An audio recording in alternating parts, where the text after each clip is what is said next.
Really excited to check this one out here. If you guys are ready, I'm ready. And of course, I'll have this one linked down below so you guys can check it out. But man, first impressions, I want to say I've seen this thing on pictures.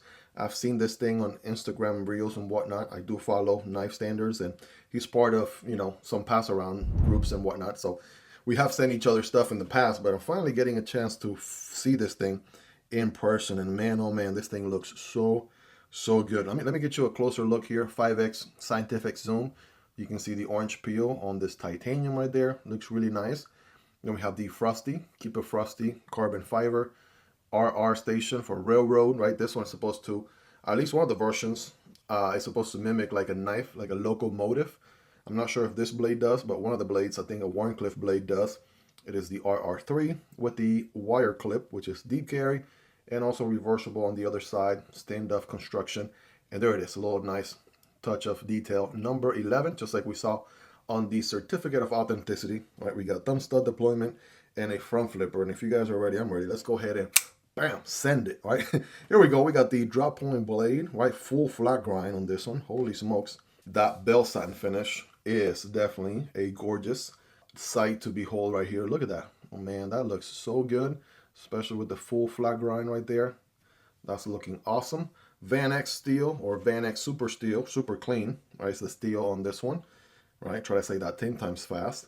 So that's looking pretty dope there. We do have some jimping here going on, right? And it does say ATR on the blade.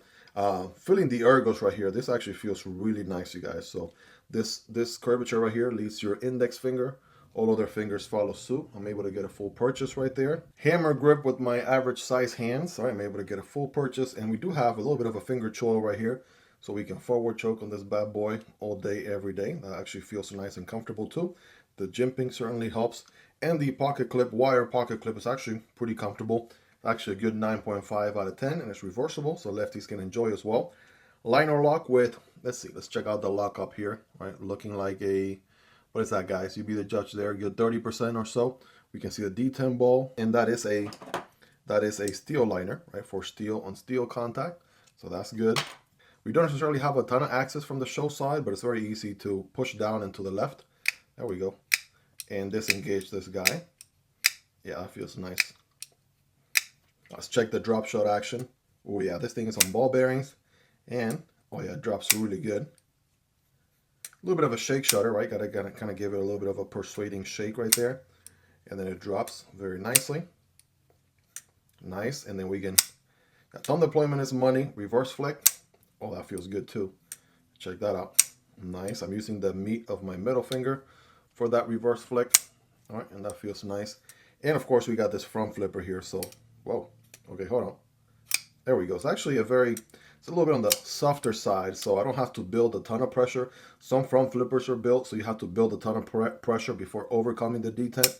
This one you don't. So, yeah, that feels good. Check out the detent situation here. Actually, a little bit on the softer side, not too stiff, but it works. It definitely works for this combination right here. Look at that. Effortless front flipping. Reach around all day, every day. Side of the index finger. That also feels good. There we go. I'm sure I'm going to dial it in a little more here and there. There we go. So, I mean, did I mention this thing? It's going to be fidgety. This clearly is shaping to be such, right? So good action there. Good deployment, good close.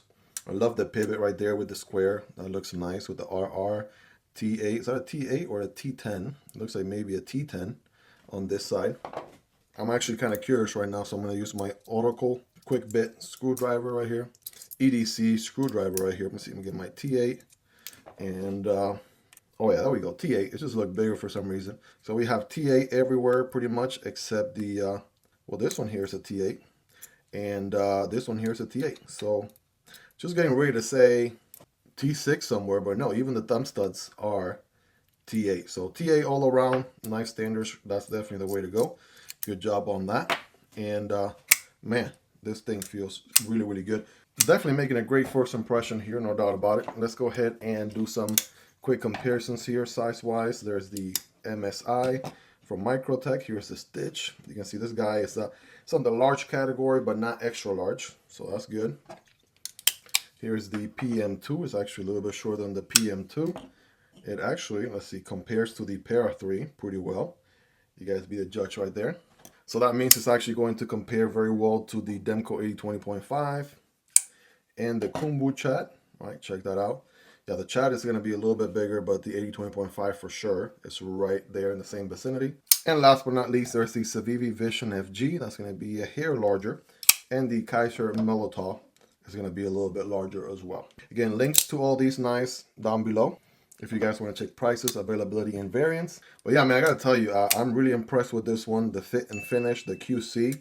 Future me, double check who the OEM is on this one. If I had to guess, maybe Best Tech, but again, I could be wrong. So double check the website there. Slap that OEM on the screen. Who OEMs this knife for knife standards? But man, the RR3 is definitely making a great first impression. This is not a comprehensive review in any way, shape, or form. Just a quick overview, unboxing, first impressions, right? Sharing with you the details on it so far. So I'll be carrying this knife for some time, gathering some feedback, and I'll be dropping a comprehensive review later on. Definitely subscribe for that if you aren't already, guys. Let me know, what do you like about this knife? What do you love about this knife? Is there anything you dislike about this knife? Let's hang out in the comment section down below.